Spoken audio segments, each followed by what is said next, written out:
নতুন বছরের জন্য ব্যক্তিগত লক্ষ্য নির্ধারণ করা আপনার আকাঙ্ক্ষার সাথে আপনার ক্রিয়াকলাপগুলিকে সারিবদ্ধ করার একটি উত্তেজনাপূর্ণ উপায়।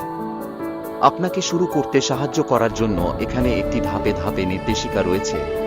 বিগত বছরের প্রতিফলন। নিজেকে জিজ্ঞাসা করুন, এই বছর কি ভালো গেল? আমি কোন চ্যালেঞ্জের মুখোমুখি হয়েছিলাম? আমি পরের বছর ভিন্নভাবে কি করতে চাই? 2. আপনার অগ্রাধিকার সংজ্ঞায়িত করুন। আপনার জীবনের মূল ক্ষেত্রগুলি চিহ্নিত করুন: স্বাস্থ্য এবং ফিটনেস, সম্পর্ক, কর্মজীবন, শিক্ষা, ব্যক্তিগত বৃদ্ধি, শখ, দক্ষতা, মানসিক সুস্থতা, অর্থ। এই মুহূর্তে কোন ক্ষেত্রগুলি আপনার কাছে সবচেয়ে গুরুত্বপূর্ণ তা নির্ধারণ করুন। 3. স্মার্ট লক্ষ্য নির্ধারণ করুন। আপনার লক্ষ্য তৈরি করুন নির্দিষ্ট, পরিষ্কার এবং ফোকাস। পরিমাপযোগ্য অগ্রগতি ট্র্যাক করার একটি উপায় অন্তর্ভুক্ত করুন।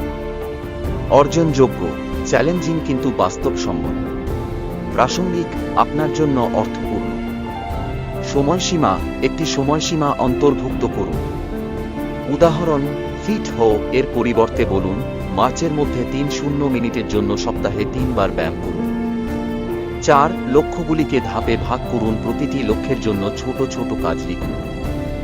উদাহরণ, 6 মাসে 1,000 সঞ্চয় করুন। এর জন্য আপনি হতে পারেন: একটি বাজেট তৈরি করুন, স্বয়ংক্রিয় স্থানান্তর সেট আপ করুন, অপ্রয়োজনীয় খরচ কমিয়ে দিন। 5. দায়বদ্ধ থাকুন। নিয়মিত অগ্রগতি ট্র্যাক করুন, সাপ্তাহিক বা মাসিক। আপনার লক্ষ্যগুলি একজন বন্ধু বা পরামর্শদাতার সাথে শেয়ার করুন।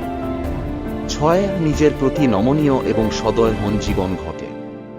যদি কিছু পরিকল্পনা অনুযায়ী না যায়, হাল ছেড়ে দেওয়ার পরিবর্তে সামঞ্জস্য করুন।